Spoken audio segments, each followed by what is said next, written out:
Hello, everybody. Welcome to Feedback Sounds, part of the Feedback Network, and I am joined today by Juggler. So, guys, how you doing? Guys, how you doing today? Kit.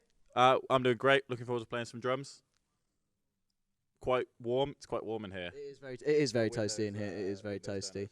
Yeah. What about you guys? I'm good. Looking forward to playing some bass. Yeah, it should be fun.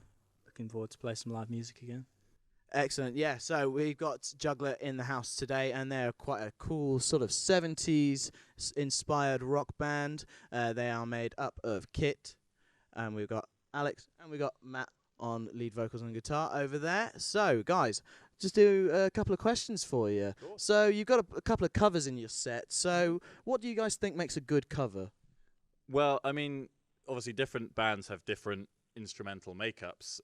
So obviously we got one guitar, one bass, two singing and drums. So that restricts the number of songs we can do to songs mainly with those instruments. But we also like picking covers that we enjoy playing and that we think will sound good and that the audience will know. Because sometimes if a cover's really, really good but no one knows it, then, you know, not ideal. So we've got some big ones in our set. Beatles, Led Zeppelin, Buzzcocks. Yeah, don't want to give away too much though. Excellent. Alex, what do you think when you're choosing these covers? Where do you think a good cover should go in a set list? Kind of like Kit said, you know, want it to be a bit of a crowd pleaser, but also I think something where it gives you a bit of flexibility and you can sort of work with it and sort of not sort of turn it into an original, but, you know, put your own little spin on it and, you know, allow it to sort of demonstrate, you know, who you are as musicians, because obviously you're playing someone else's music, but it's you who's playing, so, you know, you get to play it in your own way and have a bit of fun with it. Yeah, Matt. So alongside the covers, you also play some originals. So when you're in when you're in a practice studio or something like that, how is the collaboration in the songwriting area? Do you write most of the songs yourself and come in, or what is the sort of Juggler routine when it comes to composing and arranging new material?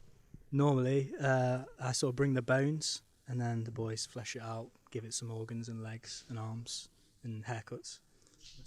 Is there much sort of fighting about what aspects of what should be heard, what should be taken down, or is it very much a sort of democracy within the group? Yeah. Only when Matt wants to do a country song, and then we have to talk him down. It's vetoed then when there's no. There can be some amount of folk and rhythm and blues, but too much country is I think damaging to one's health. You know.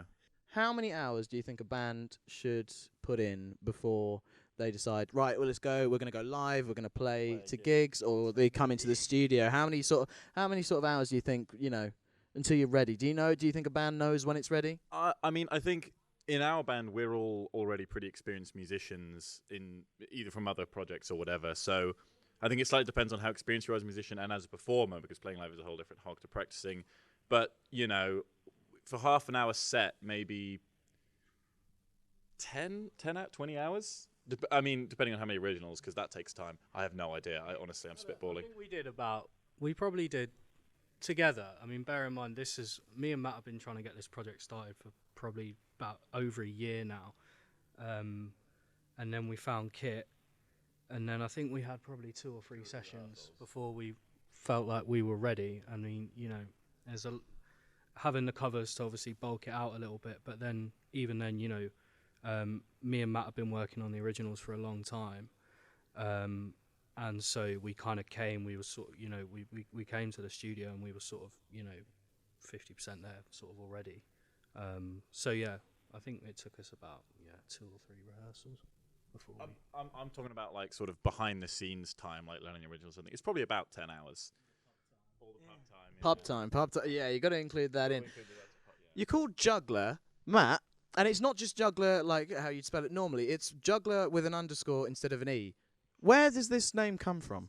So I originally wanted to call the band the Juggler's Arms to sound like a pub, but that got axed, so now we're just Juggler. And then we couldn't agree on a vowel. So Juggler, we were like, I think it was another band called Juggler. So we were going to go with Juggler. And then I thought maybe jug with like a Y, like Juggler, like kind of Welshie. because we couldn't agree, we just like, right, an underscore, it's whatever vowel you want. So juggler, juggler, juggler, juggler, yeah, all of those are valid pronunciations. You know, it's like a fill in the blank, you know. Awesome. And so, Matt, let's take one of let's take one of the songs. Let's say C section, which is a nice, cool little interlude. How did you guys come up with that? Well, that was actually that was one of the few where we've actually sort of come up with it in the practice room. In the practice room. Sorry, Sort of in the practice room, we just sort of wanted something where we could jam, because we felt like that was something we wanted to do, and so we did it. And it's taken a few.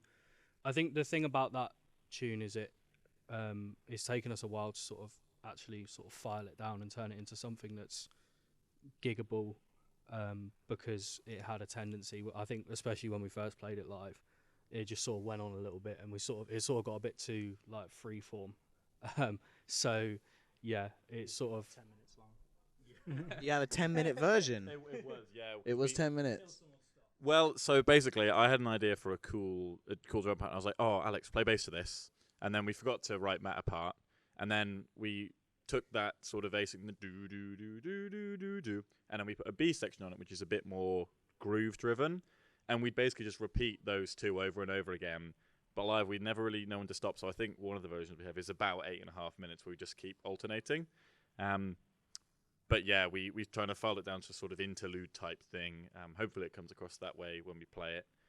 But yeah, so start with the drums, as you should in every song, and then build from there. Thank you guys for watching. This has been Feedback Sounds.